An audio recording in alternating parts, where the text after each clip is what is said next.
సింధూర్ తర్వాత భీకరంగా సాగిన భారత్ పాకిస్తాన్ల మధ్య యుద్ధం ముగిసింది.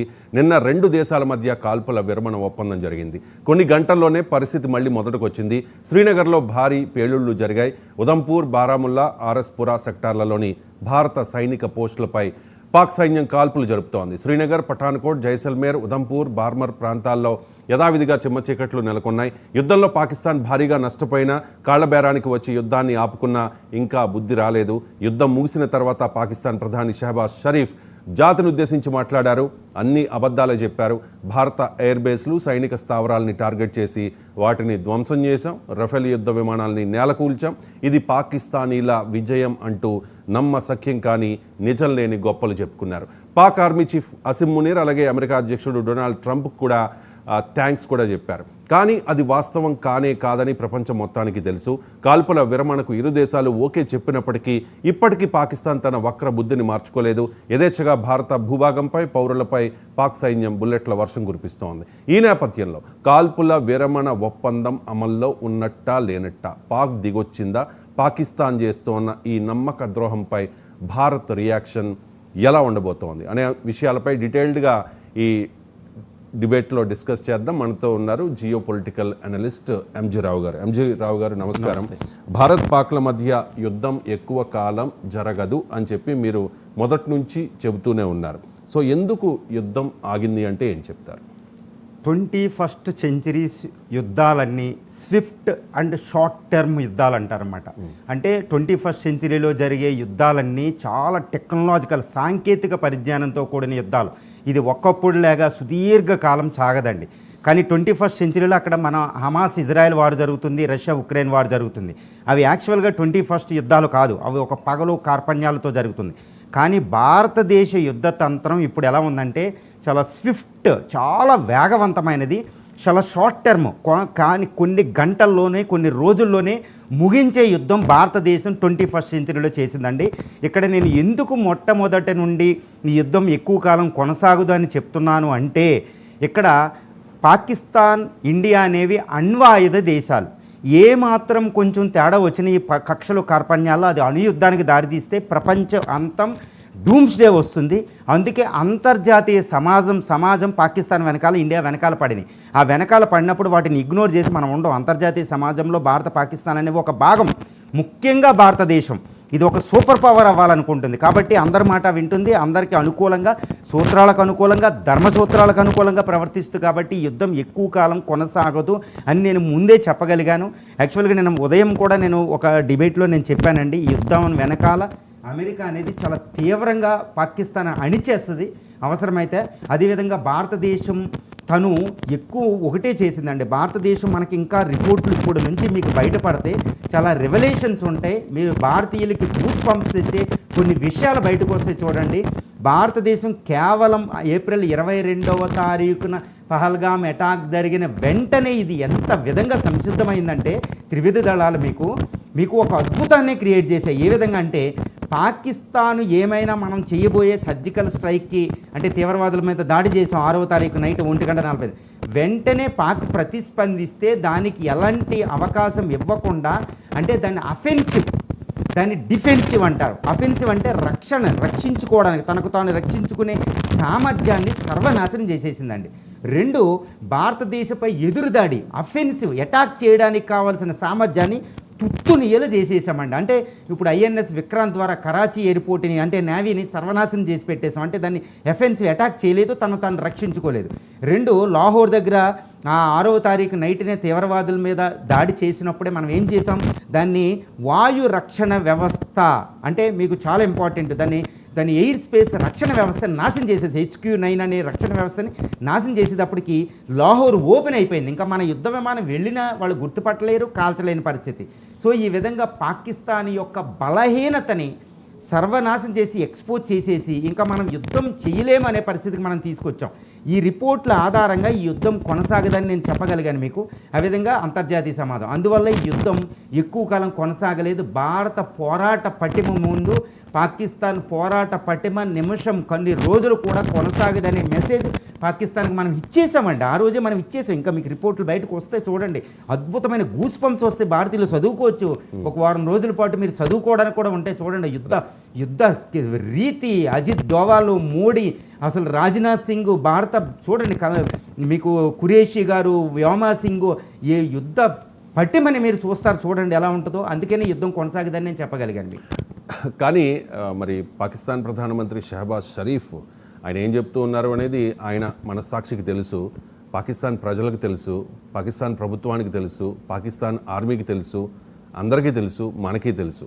కానీ ఆయన ఏం చెప్తూ ఉన్నారంటే మేము భారత ఎయిర్ బేస్లను ధ్వంసం చేసాం, రఫేల్స్ను పడగొట్టేశాం, మేమే గెలిచేసాం అని చెప్పి అఫీషియల్గా వాళ్ళు ప్రకటించేసుకున్నారు. ఒకసారి షహబాజ్ షరీఫ్ బయట ప్లే చేయండి. असलहे के अंबार और एयर बेसेस देखते ही देखते सब खंडरात बन गए।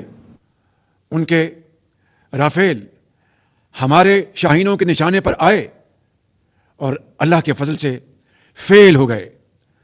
हमारी ये कार्रवाई उस बोसीदा नज़रिए के ख़िलाफ़ थी जो इंसान दुश्मनी, जारहियत, मजहबी जनून और तासुब पर कायम है। ये हमारी गैरत और असूलों की फतह है। हमने दुश्मन के साथ वही किया जो एक बावकार कौम को ज़ेब देता है। दुश्मन के फौजी अड्डे, असलहे के अंबार और एयर बेसेस देखते ही देखते सब खंडरात बन गए। उनके राफेल हमारे शाहीनों के निशाने पर आए और अल्लाह के फजल से फेल हो गए।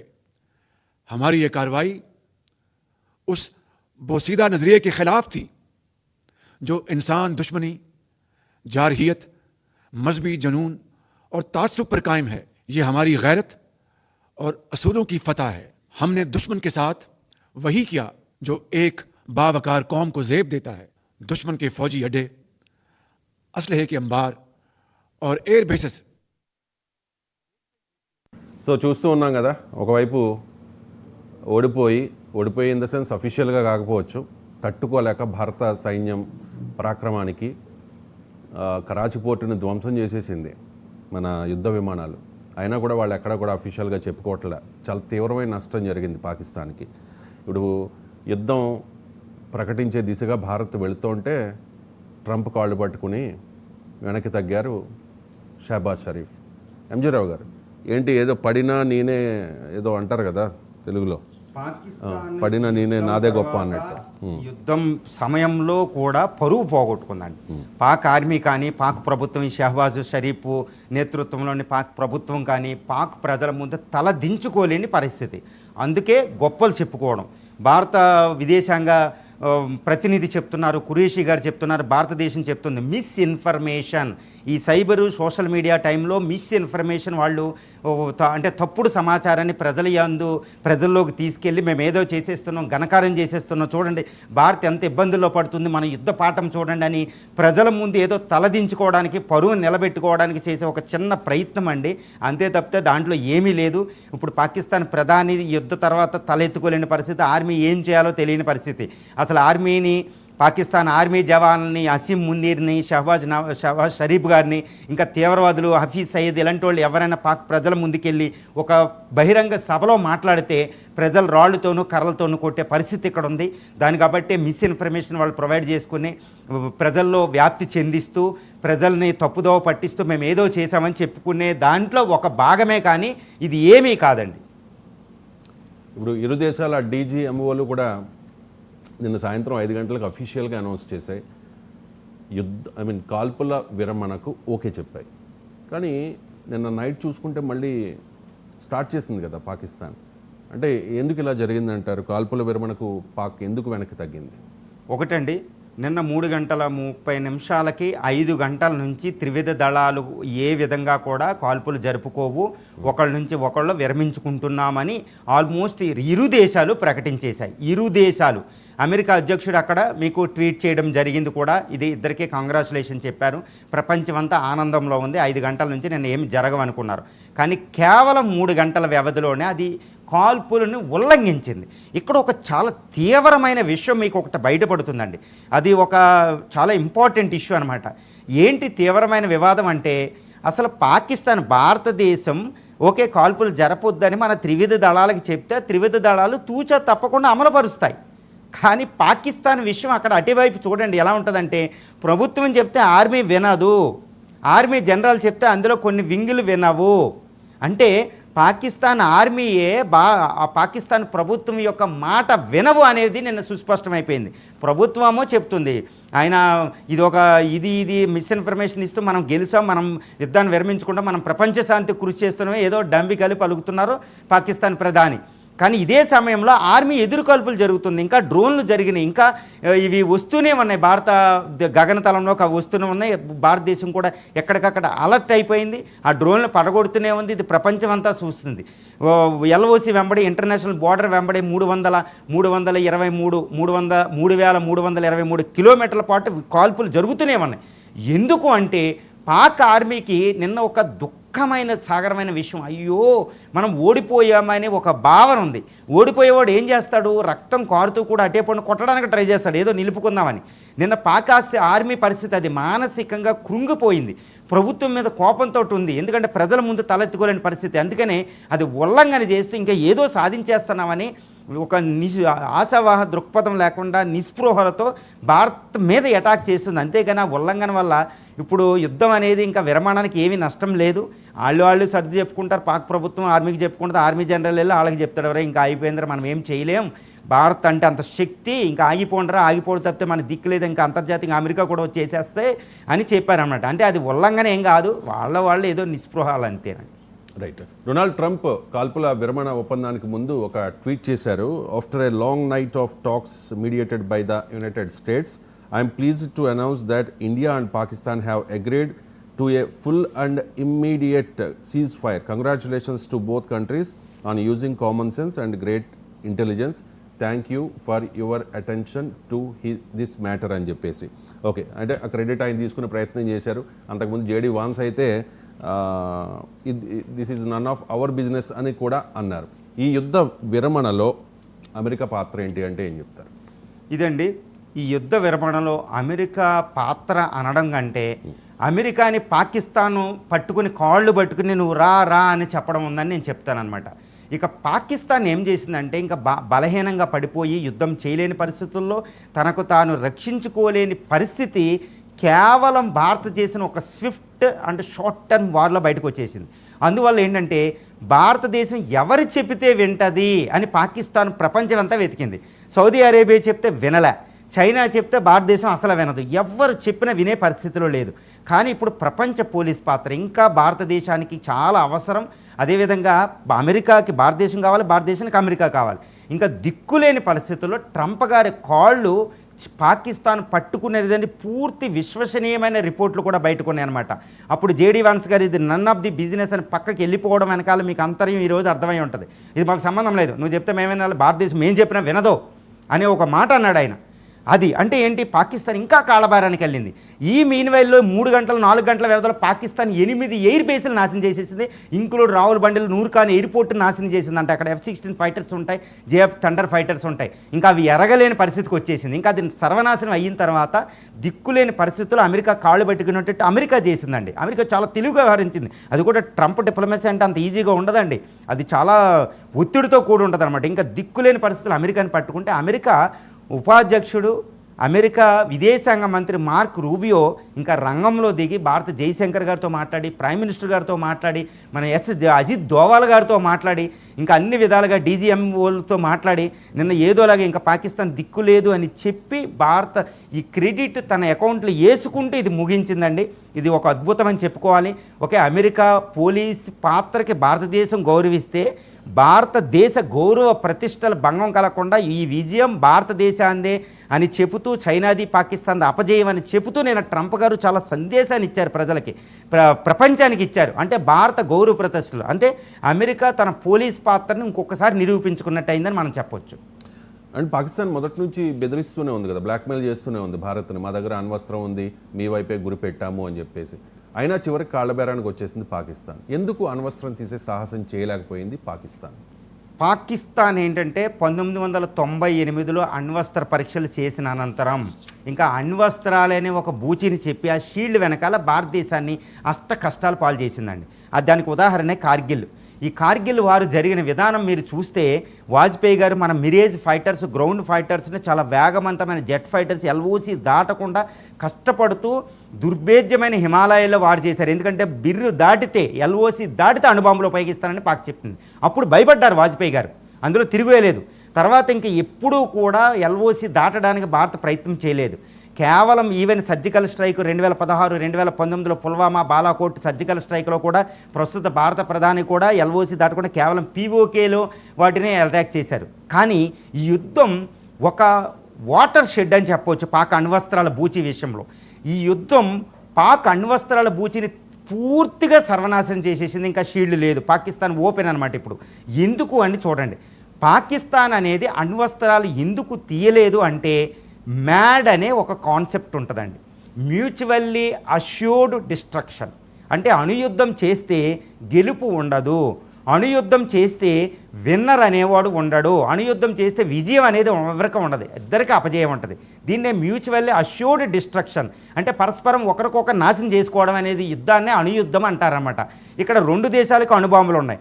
ఇప్పుడు పాకిస్తాన్ ఒక అణుబాంబు వేస్తే మైక్రో సెకండ్స్లో భారత్ ఇక్కడ రివర్స్ అయిపోతుంది. ట్రైడ్ అనేది ఒకటి ఉంది.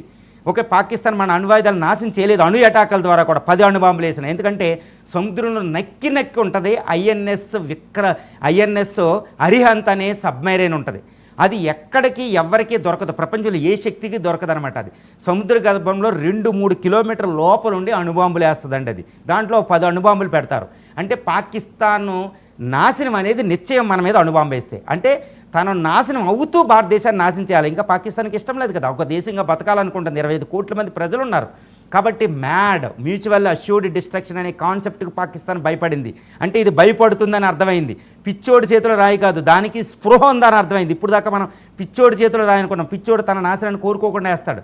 కానీ పిచ్చివాడికి కూడా స్పృహ తెప్పించింది భారతదేశం, పిచ్చోడిని మంచోడిని చేసింది, పిచ్చోడికి స్పృహ తెప్పించింది, బతకాలనే కోరిక తెప్పించింది. ఇంకా అణ్వస్త్రాలు తీయలేడు. అంటే మోడీ గారి విజయం, భారత విజయం ఈ యుద్ధంలో ఏంటంటే మ్యూచువల్లీ అష్యూర్డ్ డిస్ట్రక్షన్ అనేది చూపించి పాకిస్తాన్ అనుభూతాన్ని తీసేసింది. సో అందుకే అణ్వస్త్రాలు పాకిస్తాన్ ఇంకా తీయలేని పరిస్థితి. ఇంకోటి ఏంటంటే దాని వాహకాలు వేయడానికి లేదు, ఎయిర్ బేస్లు లేవు, అది కూడా నాశనం చేసేసాం. భారత్ మొదటి నుంచి చెప్తూ ఉంటుంది కదండి, ఈ కశ్మీర్ సమస్య అనేది ద్వైపాక్షికము, భారత్ పాక్ మేమిద్దరం కలిసి కూర్చుని మాట్లాడుకునే అంశము అని చెప్పి. ఈ సమస్యను అంతర్జాతీయం చేయడానికి భారత్ ఎప్పుడూ ఒప్పుకోలేదు. కానీ ఇప్పుడు చైనా ఇన్వాల్వ్ అయింది ఇండైరెక్ట్గా, అమెరికా డైరెక్ట్గా ఇన్వాల్వ్ అయింది, మరికొన్ని దేశాలు కూడా ఇన్వాల్వ్ అయ్యాయి. అంటే మొదటి నుంచి కూడా పాకిస్తాన్ ఉద్దేశం ఏంటంటే ఈ సమస్యను అంతర్జాతీయం చేయాలి అని చెప్పి. మరి పాకిస్తాన్ వాదనతో మరి భారత్ అంగీకరించినట్టే కదా ఇప్పుడు. ఇది చాలా ముఖ్యమైన క్వశ్చన్ అండి. అసలు టెర్రరిజాన్ని ప్రోత్సహించే వెనకాల, ఎప్పుడు తీవ్రవాదుల దాడులు వెనకాల పాకిస్తాన్ అంతర్యం ఏంటంటే, లక్ష్యం ఏంటంటే ఈ జమ్మూ అండ్ కాశ్మీర్ సమస్యను అంతర్జాతీయం చేయడం. భారతదేశం ఏం చెప్తూ ఉంటుందంటే 1972 సిమ్లా ఒప్పందం, ఇందిరాగాంధీ గారికి జుల్ఫికర్ అలీ భుట్టో మధ్యకి జరిగిన ఒప్పందం ప్రకారం ఇది ద్వైపాక్షిక విషయం అంటారు. అందువల్ల భారతదేశం ఎప్పుడూ కూడా భారత్ పాకిస్తాన్ల మధ్యన ఉన్న జమ్మూ అండ్ కాశ్మీర్ కానీ, ఏ 6 సమస్యలు కానీ, సింధు ఏ సమస్య అయినా ఇది ద్వైపాక్షికమే అంటుంది. ప్రపంచంలో ఏ శక్తి ఏ దేశం వచ్చినా మీరు మా మధ్యలో మధ్యవర్తిత్వం వద్దంటది, పాకిస్తాన్ కావాలంటది. కానీ నిన్న జరిగిన పరిణామం ఏంటంటే, మీరు అడిగిన ప్రశ్న ఏంటంటే అమెరికా మధ్యవర్తిత్వం వ్యవహరించింది. అంటే భారతదేశం పాకిస్తాన్ అంతర్జాతీయం చేయడం అనే విషయాన్ని సమర్థించినట్ట, అంటే ఇక్కడ నుంచి ద్వైపాక్షికం అనే పక్కన పెట్టినట్ట అని వెంటనే ఈ విషయాన్ని వెంటనే పాయింట్అవుట్ చేశారు ఓవైసీ. ఏఎంఐ లీడర్ ఓవైసీ అడిగారనమాట మోడీ గారిని, అంటే మీరు ద్వైపాక్షికంలో మధ్యవర్తిత్వానికి అంగీకరించారా అంటే సిమ్లా ఒప్పందాన్ని మీరే ఉల్లంఘించినట్ట మోడీ గారు, చెప్పండి, సమాధానం చెప్పండి అని అడిగారు. అపోజిషన్ పార్టీలు అడిగినాయి. ఇక్కడ నేను ఒకటే చెప్పదలిచానండి, ఇది భారతదేశం నిన్న ఉల్లంఘన అంటే యుద్ధ విరమణ ప్రకటిస్తూ ఈ క్రెడిట్ ఎవ్వరికీ ఇవ్వలేదు. చూడండి, మోడీ ఇప్పుడు ట్రంప్ గారు ప్రకటించుకున్నారు, పాకిస్తాన్ ప్రధాని కూడా చెప్పారు ఇప్పుడే, thanks to USA, thanks to Saudi Arabia, thanks to China, thanks to Turkey అని ఉదాహరించారు పాకిస్తాన్ ప్రధాని. కానీ భారతదేశం ఇక్కడ ఇది ద్వైపాక్షికంగా director general of military operations of both countries మాట్లాడుకుని యుద్ధాన్ని విరమించామని చెప్పింది, కానీ అమెరికా ప్రస్తావన భారతదేశం ఎక్కడా తీసుకురాలేదు. అది మర్చిపోకూడదు మీరు. అంటే ఓవైసీ గారు వీళ్ళందరూ ఇది గుర్తుపెట్టుకోవాలి. భారతదేశం ఈ సమస్యను ద్వైపాక్షికంగానే చూస్తుంది. పాకిస్తాన్ అంతర్జాతీయం చేస్తుంది, భారతదేశం దాన్ని ఒప్పుకోదు. రెండో విషయం ఏంటంటే, నిన్న యుద్ధ విరమణ సీజ్ ఫైర్ కాల్పుల విరమణకు సంబంధించిందే, కేవలం కాల్పుల విరమణకి. ఈ విషయంలో ఎవరైనా సహాయం తీసుకోవచ్చు. 1965లో లాల్ బహదూర్ శాస్త్రి గారు రష్యా సహాయం వచ్చింది. 71లో రష్యా సహకరించింది యుద్ధాన్ని విరమించడానికి, మనం 93,000 పట్టుకుంటే. అది మొత్తం దీర్ఘకాలంలో రెండు దేశాల సమస్యలను పరిష్కరించడానికి మధ్యవర్గాన్ని ఆహ్వానించడం కాదు. ఆ సమయంలో మాట వరుసకి ఇద్దరు శత్రువులు కొట్టుకునేటప్పుడు మధ్యలో ఒక మాట కావాలి, ఒక వారధి అంతే. ఇది ద్వైపాక్షిక సంబంధించి అంతర్జాతీయం చేయడం కాదు, ద్వైపాక్షిక సంబంధాల్లో ఇంకొకరిని మధ్యలో తీసుకురావడం కాదు. ఈ విషయంలో ఎటువంటిది లేదు. నిన్న భారత్ చేసింది మన విదేశాంగ విధానంలో నెహ్రూ గారి నుంచి వస్తున్న ద్వైపాక్షిక సమస్యలు అనే దాని మీద క్రోడీకరిస్తుంది. ఇందిరాగాంధీ మాట్లాడినట్టు ఇది ద్వైపాక్షికం, పాకిస్తాన్ మధ్య ఇద్దరే చర్చించుకోవాలనే దాని మీద. రెండో ఉదాహరణ చెప్తున్నా, 12వ తారీఖు అంటే రేపు 2 దేశాల మధ్య జరిగే చర్చలు కూడా ద్వైపాక్షికంగానే జరుగుతుంది, మధ్యలో ఎవరూ లేరు. దాన్ని బట్టి భారతదేశం తన విదేశాంగ విధానం 2 దేశాల సమస్యలు ద్వైపాక్షికమే అనేదానికి పూర్తిగా కట్టుబడింది. రైట్. ఈ యుద్ధం వల్ల 2 దేశాలు కూడా నష్టపోయాయి. భారత్ తక్కువగా నష్టపోతే పాకిస్తాన్ తీవ్రంగా నష్టపోయింది.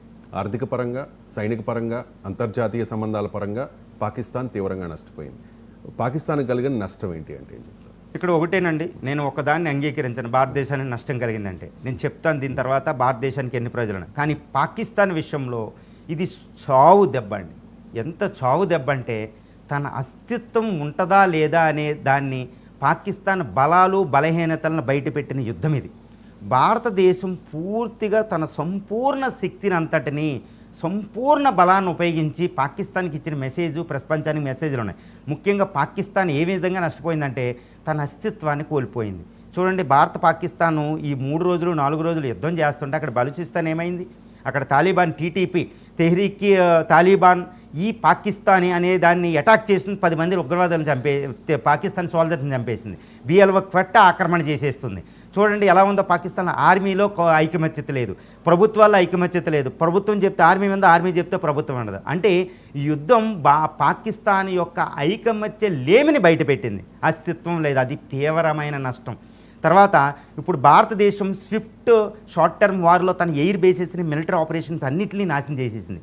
అరే మేము ఆధునిక ఆయుధాలు చైనా నుంచి తెచ్చుకున్నాం, HQ-9 తెచ్చుకున్నాం, మాకు మిసైల్స్ ఉన్నాయి, గోరీ మిసైల్స్ ఉన్నాయి, షహీన్ మిసైల్స్ ఉన్నాయి, నేవీ అద్భుతం, 7వ అతిపెద్ద నేవీ ఇన్ ద వరల్డ్, 7వ అతిపెద్ద air force in the navy అనేదానికి దాని బలాన్ని బొత్తి చూపించాం. ఇప్పుడు ఏంటి, పాకిస్తాన్కి అసలు ఆ సైనిక శక్తి కాదు అని ప్రపంచానికి తెలిసింది, దానికి నష్టం. తర్వాత సైన్యం యొక్క బయట పెట్టాం, విభేదాలను బయట పెట్టాం. అంటే చూడండి, తర్వాత ఆర్థికంగా నష్టపోయింది. నిన్న ఏదో వరల్డ్ బ్యాంక్ దగ్గరికి వెళ్ళి $1.3 బిలియన్ ఏదో శాంక్షన్ చేసుకుంది. అది కూడా తప్పకుండా ఏదో మన మాట వినాలి, పిచ్చోడి చేతిలో రాయి ఉంది కదా, ఏదో పెడితే దాని మాట ఉంటుందని అమెరికా అవన్నీ శాంక్షన్ చేసినాయి అంతే. ఇంకా ఆ డబ్బులు లేకపోతే అడుక్కు తినడమే. సరే, భిక్షమెత్తుకుని బతుకుతున్నామనే విషయం బయటకు వచ్చింది. ఇప్పుడు నష్టం ఎలా ఉందంటే, ఆల్రెడీ ఆర్థికంగా ఉన్నదానికి ఇంకా ఆర్థికంగా ఏదో మూలిగే నక్కపై తాటిపండు పడ్డట్లు అయిపోయింది. సో ఇవన్నీ నష్టాలే. పాకిస్తాన్ జాతీయ తత్వం లేదు, మతతత్వం మీద ఉంది, ఇవన్నీ ఉంది. సో పాకిస్తాన్కి తీవ్రమైన నష్టం జరిగింది. ఈ సైనికంగా జరిగిన నష్టం మీకు ఇంకా రిపోర్ట్లు బయటకు వస్తాయండి. ఇస్లామాబాద్ నిన్న కల్నల్ ఖురేషీ గారు చెప్తున్నారు, సోఫియా ఖురేషీ గారు ఒక మాట అన్నారన్నమాట. పాకిస్తాన్ ప్రధానమంత్రి ఛాలెంజ్ చేసేసింది ఒక కల్నల్ సోఫియా ఖురేషీ. ఏమన్నా తెలుసా, మేము మీ ఇంటికి వచ్చి నీ ఇంటి దగ్గర బాంబేశాం, నిన్ను అరెస్ట్ చేసి తీసుకురావడం ఎంత అన్నట్టు మెసేజ్ ఇచ్చిందండి. అంటే పాకిస్తాన్ ఎంత విలవిలలాడిపోయిందో యుద్ధ విరమణ దాకా మీకు అర్థమవుతుంది అనుకుంటా. అంటే దీన్ని బట్టి ఏంటి, పాకిస్తాన్ నష్టం పూరించలేని నష్టం. ఈ యుద్ధం తర్వాత పాకిస్తాన్ అస్తిత్వం కూడా ఉంటుందో లేదో చెప్పలేం, 4 ముక్కలు అవుద్ది అనడంలో కూడా సందేహం లేదు. ఆ నష్టం అనేది నేను మాటలతో కాదు చెప్పినా కంప్లీట్ కాదండి. రైట్. అంటే భారత్ లక్ష్యం ఏంటంటే ఉగ్రవాదాన్ని అంతం చేయాలి, అలాగే కాశ్మీర్ సమస్యను పరిష్కరించుకోవాలి అని చెప్పేసి. ఈ యుద్ధం వల్ల భారత్కు కలిగిన ప్రయోజనం ఏంటి? అసలు ఈ యుద్ధం వల్ల భారత్కి అనంతమైన ప్రయోజనాలు వచ్చినాయండి. నేను చెబుతుంటే మీకు ఆశ్చర్యం, ఏంది ఇంత అనంతమైన ప్రయోజనాలు, ఏంటి చేసింది ఏది కనపడతలేదు అనుకుంటారు కదా. చూడండి, భారత లక్ష్యాలు మీకు చాలా మంచి లక్ష్యాలు పెట్టుకుంది. ఎందుకంటే పాకిస్తాన్ ఇంక ఎట్టి పరిస్థితుల్లో on whatever that pretext, ఏ నెపంతో కూడా టెర్రరిజాన్ని కలిసి చెయ్యలేదు, దాన్ని ఉత్ప్రేరకంగా వాడుకోలేదు భారత పాకిస్తాన్ల మధ్య. నిన్న మోడీ గారు వెంటనే ప్రకటించారు వల్ల విరమణ తర్వాత, ఏంటి ఇక్కడ నుంచి టెర్రరిస్ట్ అటాక్ జరిగితే దేన్నైనా భారత్పై జరిగిన యుద్ధంగా తీవ్రంగా పరిగణిస్తాం, అన్ యాక్ట్ ఆఫ్ వార్ కింద పరిగణిస్తాం. అంటే పాకిస్తాన్ ఇంకా టెర్రరిజాన్ని కొనసాగించలేదు. అంటే భారతదేశం మొట్టమొదటి విజయం ఏంటి, ఇక టెర్రరిజం పాకిస్తాన్ ప్రమోట్ చేయలేకుండా టెర్రరిజం అంతం అయ్యింది. మొట్టమొదటి ప్రయోజనం అండి, ఒక అద్భుతం అని చెప్పుకోవచ్చు. 1990 నుంచి బాధపడుతున్నాం మనం. ఓకే, 3 దశాబ్దాల పాకిస్తాన్ టెర్రరిజానికి ఫుల్ స్టాప్ పెట్టేసింది ఈ యుద్ధం. ఇక రెండోది ఏంటంటే, భారత్ అంటే ఎప్పుడు పాకిస్తాన్ శత్రువుగా పెడతారన్నమాట. ఒక కోట్ పెట్టి ఒక ఇన్వర్టెడ్ కామాసులో పెడుతుంది ప్రపంచం. భారత్ అంటే పక్కన శత్రువు పాకిస్తాన్ ఒకటి ఉంది కదా అన్నట్టు. ఇక్కడ నుంచి భారత్ అంటే ప్రపంచంలో ఏ శక్తి కూడా పాకిస్తాన్కి ఎనిమి అనరు. పాకిస్తాన్ ఎంత కాబట్టి మనం దాన్ని పరిగణిస్తారు భారతదేశాన్ని. దక్షిణాసియా దాటి ప్రపంచం మీద ఫోకస్ చేయగలగదు. ఇది చాలా లోతైన విషయం అనమాట. భారత్ నెంబర్ 1 ప్రపంచంలో అని తెలిసింది. తర్వాత సూపర్ పవర్ అవుతున్నాం మనం గొప్ప చెప్పుకుంటున్నాం, వేరే వాడు గొప్ప చెప్తాడు ఈ బ్రిక్స్లోను వాటిలో వీటిలో ఈ 4th లార్జెస్ట్ ఎకానమీ అని. కానీ ఈరోజు ప్రపంచం చూసింది ఒక ఫ్యూచర్ సూపర్ పవర్ యొక్క ఆయుధ పటిమ, యుద్ధ నీతి, దౌత్య నీతిని ప్రపంచం చూసింది. అంటే భారత్ ఇక నెంబర్ 1 సూపర్ పవర్ అని మీకు అర్థమవుతుంది. ఎందుకంటే ఒక అణుదేశాన్ని ప్రపంచంలో 12వ శక్తివంతమైన దేశాన్ని కేవలం 3 రోజుల్లో మట్టి కరిపించేసాం భారతదేశం. ఇది ఒక అద్భుతం. రెండవ ప్రయోజనం ఏంటంటే, భారత ఐకమత్యం ప్రపంచానికి తెలిసింది. ఇది ఒక యుద్ధం, ఒక దేశంగా ఎంతో, నేను ఒక మాట చెప్తానండి, యూనిటీ ఇన్ డైవర్సిటీ అంటారు. భిన్నత్వంలో ఏకత్వానికి భారత ప్రతీక. దీన్ని మినియేచర్ ఆఫ్ ది వరల్డ్ అంటారన్నమాట. ప్రపంచానికి ఒక సూక్ష్మ రూపం అంటారు. ఇక్కడ ప్రపంచంలో ఉన్న మతాలు ఉంటాయి, అన్ని కులాలు ఉంటాయి, అన్ని భాషలు ఉంటాయి, ప్రాంతాలు ఉంటాయి, అన్ని దేశాల కింద ఉంటుంది. కానీ యుద్ధం వచ్చినప్పుడు చూడండి, ఒక దేశంగా మనం ప్రవర్తించాం, ఒక ఇండియన్ డిఎన్ఏగా ప్రవర్తించాం. భారత ఐకమత్యం ప్రపంచం చూసింది. భారత ఐకమత్యం చూసి ప్రతి భారతీయుడు ఉప్పొంగుతున్నారన్నమాట. సో ఇప్పుడు రెండో విషయం ఏంటంటే, ప్రయోజనం, పాకిస్తాన్ ఇంకా ఎప్పుడూ కూడా భారత్పై కన్నెత్తి చూడదు, యుద్ధపరంగా చూడదు, టెర్రరిస్టుల పరంగా చూడదు. ఇది పాకిస్తానీ ప్రజలకు అర్థమైంది. ఇప్పుడు పాకిస్తానీ ప్రజలే ఆర్మీని, ప్రభుత్వాన్ని చెండాడుతున్నారు. అంటే ఇంకా ఎప్పుడూ పాకిస్తాన్ భారతదేశాన్ని శత్రువుగా చూడదు. ఎన్ని ప్రయోజనాలు సిద్ధించినాయి. ఇక అసలైన ప్రయోజనం ఏంటో తెలుసండి, సింధు నది మళ్ళీ భారతదేశానికి తిరిగి వచ్చింది ఈ యుద్ధం మాటున. దాన్ని ఇంకా పాకిస్తాన్ మాట్లాడే ప్రసక్తి లేదు. ఇప్పుడు మనకి ఎన్నో టీఎంసీ వాటర్ కావాలి. నార్త్ వెస్టర్న్ ఫ్రాంటియర్ స్టేట్లైన హర్యానా, రాజస్థాన్, పంజాబ్, ఢిల్లీ, జమ్మూ అండ్ కాశ్మీర్ ఎంతో వాటర్ కావాలి భారత్ ఎదగడానికి, 2047 ప్రపంచ సూపర్ పవర్ రావడానికి. ఆ వాటర్ తెచ్చేసుకున్నాం. సింధు నది పేరు మీదే భారతదేశం వచ్చింది. అది భారతదేశానికి వచ్చేసింది. ఎంత పెద్ద విజయం అండి. సో భారత శక్తి. సో ఎన్ని ప్రయోజనాలు అంటే నేను కళ్ళకు మీకు చెప్పలేను. నష్టం కంటే నష్టం మనకి ఏమీ లేదండి. మనకెంత, మన భారతదేశ శక్తి, ఆర్థిక శక్తి ముందు అది ఎంత అండి. కానీ పూర్తి శత్రుత్వం. ఈరోజు బాగా అణుబాంబులు అనే భూతాన్ని తీసేసాం. అణుబాంబులు ఇంకెప్పుడు ప్రయోగించలేనంటే తీసేసాం. చైనా ఆయుధాలకు బుద్ధి చెప్పి చైనా నువ్వు రావద్దని కూడా చైనాతో యుద్ధం చేయకుండానే చైనా తోక ముడిచి వెనక్కిపోయింది. ఇంకొక అత్యంత ప్రయోజనం ఏంటంటే, దక్షిణాసియా దేశాలు ఇంకెప్పుడు భారతదేశం అంటే ఇంకెప్పుడు ఎక్కడ ఉండాలో అక్కడ ఒళ్ళు దగ్గర పెట్టుకుని చూస్తే ఈరోజు పాకిస్తాన్ మనల్ని ట్రీట్ చేసిన విధానం, పాకిస్తాన్ని భారత్ ట్రీట్ చేసిన విధానంతో చూడండి ఎన్ని అనంత ప్రయోజనాలు మీకు దక్కలేదా. రైట్. చరిత్రలో మనం ఎన్నో యుద్ధాలు చూసాం. భారత్ పాకిస్తాన్ల మధ్య 4 యుద్ధాలు జరిగితే భారతే గెలిచింది. 47, 65, 99 అండ్ 71 కూడా. మరి ఇప్పుడు 2025 భారత్ పాక్ల మధ్య యుద్ధం జరిగిందా? మరి చరిత్ర దీన్ని ఒక యుద్ధంగా పరిగణిస్తుందా? ఎస్ అండి. ఇప్పుడు భారత్ పాకిస్తాన్ల మధ్యన ఎవరిని అడిగినా ఎన్ని యుద్ధాలు జరిగినాయంటే 4 యుద్ధాలు అంటారు. 1947, 48లో ఒక యుద్ధం, 65లో లాల్ బహదూర్ శాస్త్రి గారు అటు ఆయూబ్ ఖాన్ ఉన్నప్పుడు ఒక యుద్ధం, 71లో ఇక్కడ ఇందిరా, అక్కడ జుల్ఫికర్ అలీ భుట్టో ఉన్నప్పుడు 3వ యుద్ధం అంటారు. తర్వాత 4వ యుద్ధం కార్గిల్ వాజ్పేయి గారు, అక్కడ నవాజ్ షరీఫ్ గారు. ఈ 4 యుద్ధాలు చెప్తారు. కానీ ఇప్పుడు 2025 యుద్ధం, ఇటు మోడీ, అటు షహబాజ్ షరీఫ్, మున్నీర్ అసీఫ్ ఉన్నారు. ఈ యుద్ధాన్ని చరిత్ర తప్పనిసరిగా 5వ యుద్ధంగా పరిగణిస్తుంది. ఎందుకంటే ఈ ఇందిరా యుద్ధాన్ని నేను చాలా ఎక్కువ ప్రయారిటీ ఇస్తానండి. ఇందిరా వర్సెస్ పాకిస్తాన్ అనేది. ఇందిరాగాంధీ పాకిస్తాన్ని 2 ముక్కలు చేసిన యుద్ధం, అద్భుత యుద్ధం. ఇందిరాగాంధీకి తిరుగులేదండి. ఇక 2025 యుద్ధం, 71 యుద్ధం అంత యుద్ధమే కాదు, స్విఫ్ట్ మోడర్న్ వార్ కాబట్టి. కానీ ఒక అద్భుతం. ఎందుకంటే పాకిస్తాన్ అనుభూతాన్ని తీసేసింది, పాకిస్తాన్ శత్రుత్వాన్ని తీసేసింది, టెర్రరిజాన్ని తీసింది. ఇది చరిత్రలో ఉండగలిగిన యుద్ధం అన్నమాట. చాలా ప్రయారిటీ ఉంటుంది. ఇది యుద్ధమే, ఆధునిక యుద్ధం, Swift and short term war కాబట్టి 2025 యుద్ధం తప్పనిసరిగా చరిత్రలో ఒక అద్భుత యుద్ధంగా మిగిలిపోతుందని నేను చెప్పగలుగుతాను. యుద్ధం తర్వాత పాకిస్తాన్ పరిస్థితి ఏంటి అంటే చాలా డ్యామేజ్ జరిగింది కదా. సో ఒక దేశంగా పాకిస్తాన్ అస్తిత్వాన్ని కొనసాగించగలుగుతుందా? ఎందుకంటే ఒకవైపు బలూచ్లు, ఇంకోవైపు తాలిబన్లు ఆల్రెడీ ఎంటర్ అయిపోయారు ఇదే అదునుగా. ఏం చెప్తారు? ఇది చాలా చాలా ముఖ్యమైన ప్రశ్న. యుద్ధం అయిపోయింది, ఆల్మోస్ట్ అయిపోయినట్టే. ఇప్పుడు పాకిస్తాన్ పరిస్థితి ఏంటి? భారత్ పరిస్థితికి తిరుగులేదు. నేను ఇందాక చెప్పాను సూపర్ పవర్. కానీ అటువైపు ఉన్న పాకిస్తాన్ పరిస్థితి ఏంటి అంటే, ఒక్క మాటలో పాకిస్తాన్ అసలు అస్తిత్వం ఉంటుందా లేదని మనం ప్రశ్నించుకోవాలి. ఒక దేశంగా అది కొనసాగిద్దా లేదా అనేది మనం ప్రశ్నించుకోవాలి. ఇప్పుడు వరకు ఏంటంటే పాకిస్తాన్లో మొట్టమొదటి పరిణామం ఏం జరగబోతుంది అంటే, పాకిస్తాన్ తన ఐకమత్యాన్ని ప్రోధి చేసుకోవాలి. ఈ యుద్ధం పాకిస్తాన్ బలహీనతను బయటపెట్టింది. అదేంటంటే ఐకమత్యలేమి, యూనిటీ లేదు, ఒక దేశంగా లేదు అని.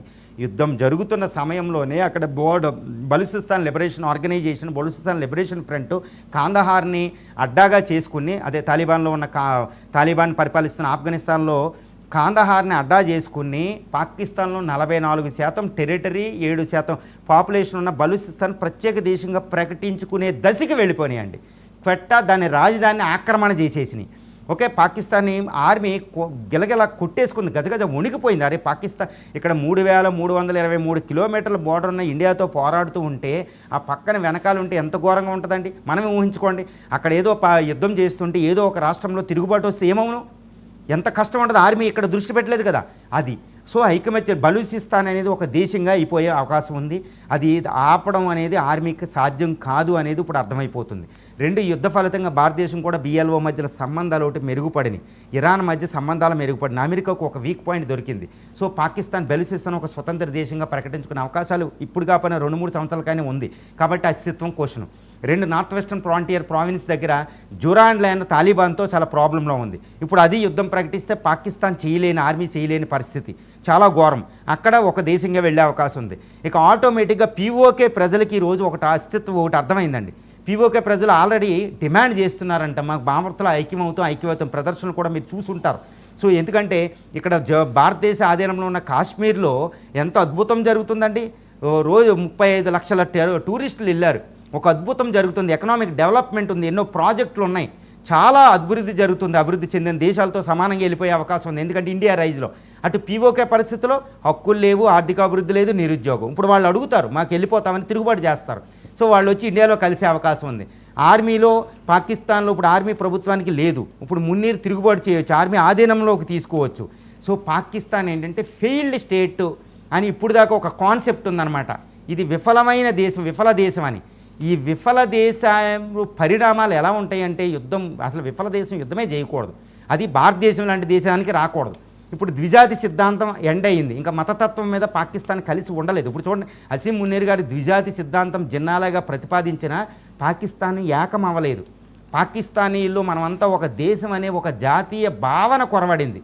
ఎందుకంటే మీకు ఒకటే చెప్తున్నా, మతం మీద ఆధారపడి ఒక దేశంగా కొనసాగలేదు ఏ దేశం కూడా ఎక్కువ కాలం. అది జిన్నా గారి గ్రహించే లౌకిక రాజ్యం కింద ప్రకటిస్తారు, కానీ పాకిస్తాన్ అది వదిలేసింది.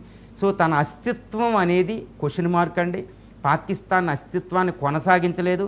మీకు ఒక దశాబ్ద కాలంలో లేదా అర్ధ దశాబ్ద కాలంలో పాకిస్తాన్ అనే ఒక దేశంగా ఉండదు. ఆ ఉండదు అనేది ఈ యుద్ధం చూపించింది. కాబట్టి పాకిస్తాన్ అస్తిత్వంగా దేశంగా కొనసాగదు. పహల్గాం దాడి తర్వాత భారత్ చాలా ఘాటుగా రియాక్ట్ అయింది. సింధు జలాల ఒప్పందం రద్దు, అలాగే ఎగుమతులు దిగుమతులపై నిషేధం, పాక్ నౌకలకు భారత్ పోర్టుల్లోకి నో ఎంట్రీ, పాక్ విమానాలకు భారత గగనతల మూసివేత, ఇలా చాలా ఆంక్షలు ఉన్నాయి. ఇప్పుడు ఈ యుద్ధం తర్వాత పాకిస్తాన్ని భారత్ ఇక మీదట ఎలా ట్రీట్ చేయబోతోంది? ఒకటేనండి, ఇప్పుడు వరకు భారతదేశానికి ఒక విధానం ఉంటుంది అనమాట. మీకు ఒక విధానం చెప్తాను. గుజరాల్ డాక్ట్రిన్, నెహ్రూ విధానం, ఫారిన్ పాలసీ విధానం అంటుండే. భారతదేశ విదేశాంగ విధానం ఏంటంటే ఒక స్థిరత్వం ఉంటుంది. అక్కడ మోడీ గారు ఉన్నారా, కాంగ్రెస్ ఉందా, బీజేపీ ఉంది, ఎన్డీఏ ఉంది, ఇండియా గ్రూప్ ఉందా, ఏది అధికారంలో హస్తినాలో ఉన్నది అనే దానికి సంబంధం లేకుండా భారతదేశ విదేశాంగ విధానం అద్భుతమైన స్థిరత్వంలో వెళుతూ ఉంటుందండి. ఈ ఇరుగు పొరుగు దేశాలని భారతదేశం ఎప్పుడు మిత్రులుగా పరిగణిస్తుంది.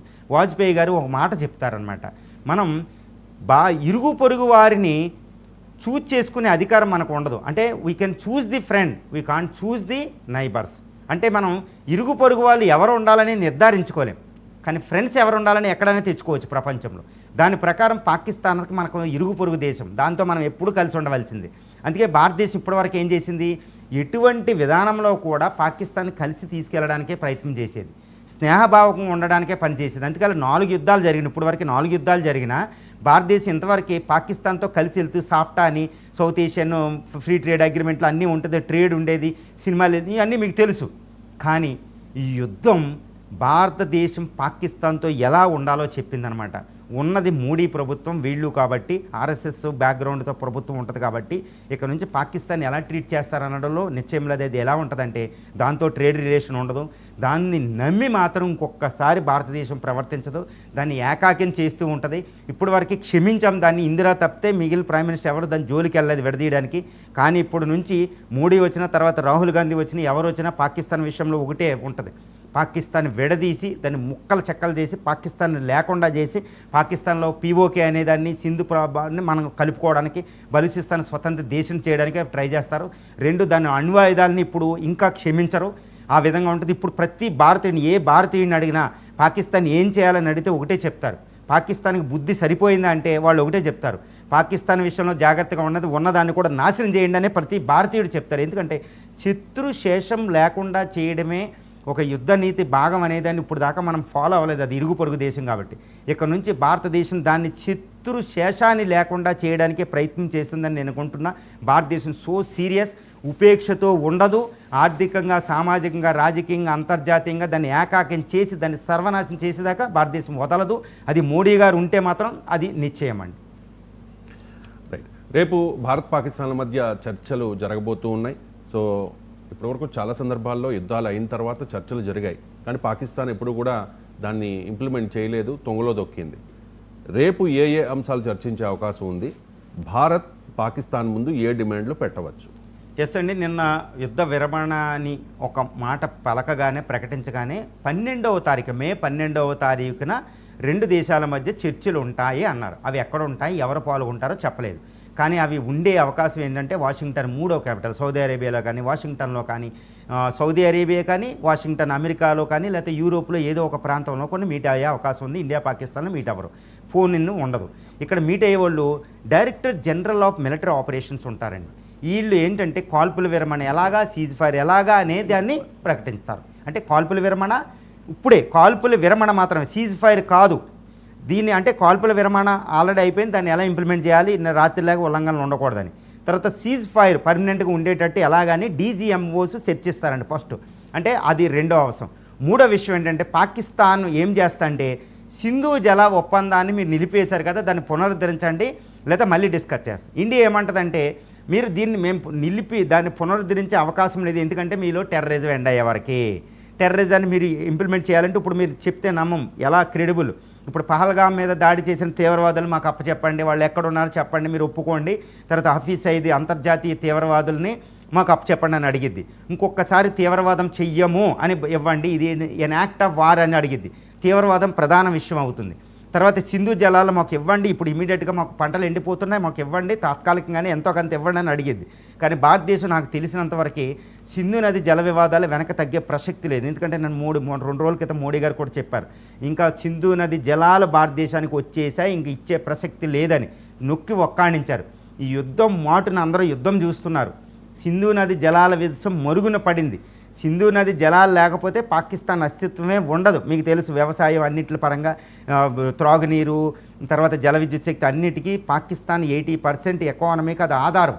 అది ఈరోజు మన చేతిలో ఉంది. దానికోసం ప్రధానమైన చర్చ పెట్టేటట్టుంది పాకిస్తాన్. కానీ భారతదేశం వెంటనే ఇవ్వదు, ఎట్టి పరిస్థితులు దాన్ని కొనసాగించే అవకాశం ఉంది నిలిపివేతని. కానీ పాకిస్తాన్ ఇప్పుడు మాకు తాత్కాలికంగా ఉపశమనం కలిగించండి అని అడిగిద్ది. దీని మీద అంతర్జాతీయ ఒత్తిడి కూడా భారతదేశం మీద ఉండే అవకాశం ఉంది. మోరల్ క్వశ్చన్ ఒకటి ఉంటుంది భారతదేశం మీద, ఏ విధంగా అది నీళ్లు శత్రువులకు ఇవ్వలేదు, ప్రజలకు ఇవ్వలేదని. ఇప్పుడు పాకిస్తానీ ప్రజల మనసుల్ని కొల్లగొట్టే అవకాశం భారతదేశానికి వచ్చింది. కాబట్టి కొన్ని టీఎంసీ త్రాగునీటికి సరిపడా, కాస్త వ్యవసాయానికి, ఆహార ధాన్యాలకు సరిపడా భారతదేశం కొన్ని డ్యామ్ని తెలిసే అవకాశం ఉంది. ఇది పాకిస్తాన్ ప్రజల మనస్తత్వాన్ని కొలిసి ఇది ఇంకా మీకు చూస్తూ ఉంటారు వచ్చే కొన్ని రోజుల్లో ఈ వ్యవహారాన్ని.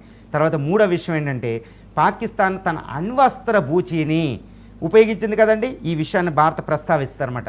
అంటే భారతదేశం నో ఫస్ట్ యూజ్ పాలసీ అన్నట్టు ఉంటుంది. అంటే ఎదుటివాడు దాడి చేసేంతవరకు మన అణ్వస్త్రాలు యూజ్ చేయము, అంటే శత్రువులకు భయం లేదు. రెండు, నాన్ న్యూక్లియర్ వెపన్స్ దేశం మీద వేయమని, ఇది భారతదేశ విధానం. ఇది మార్చలేదు చూడండి, ఇంత బూచి చూపించిన. పాకిస్తాన్ కూడా నో ఫస్ట్ యూజ్ పాలసీ అమలుపరచాలని భారతదేశం ఒత్తిడి తీసుకొస్తే అంతర్జాతీయ ఒత్తిడి ఉంటుంది. ఇవి ప్రధానంగా చర్చించే అంశాలండి. రేపు 12వ తారీఖు చర్చలు ఒకసారి అవ్వవు, కొన్ని రోజులు కొనసాగితే, కొన్ని వారాల పాటు కొనసాగితే వెంటనే అయ్యేది కాదు. కానీ సుదీర్ఘమైన చర్చలు ఉంటాయి, అంత ఈజీ కాదు. ఈ చర్చలు అనేవి చాలా ఇంపార్టెంట్ భారత పాకిస్తాన్కి. పాకిస్తాన్తో జరిగిన యుద్ధంలో వీరోచితంగా పోరాడి వీర మరణం పొందిన మురళీ నాయక్ అంత్యక్రియల్లో మంత్రి లోకేష్ పాల్గొన్నారు. ఇప్పుడు ఆ లైవ్ చూద్దాం.